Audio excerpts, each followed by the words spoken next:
নিঃসন্দেহে সরকারের চরম উদাসীনতা এবং ব্যর্থতার পরিচয় বহন করে। আমাদের ইতিমধ্যে আজকে সারা দেশে বিভাগীয় শহরে কর্মসূচি চলমান, বিক্ষোভ মিছিল এবং সমাবেশ হচ্ছে।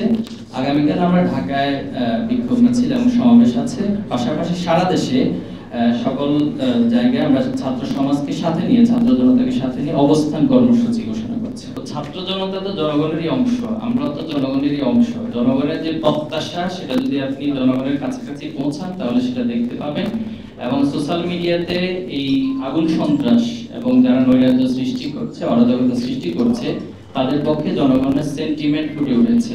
এবং সেই জায়গা থেকে আমরা রাজপথে অবস্থানের মাধ্যমে মূলত তাদেরকে প্রতিহত করা এবং রাজপথে তাদেরকে মোকাবেলা করা, পাশাপাশি আইন শৃঙ্খলার বাহিনীর যে ভূমিকা, এর মধ্য দিয়ে আশা করি যে ভীতির কথা বলছেন এটা দূর হবে। এটা নিঃসন্দেহে সরকারের চরম উদাসীনতা এবং ব্যর্থতার পরিচয় বহন করে।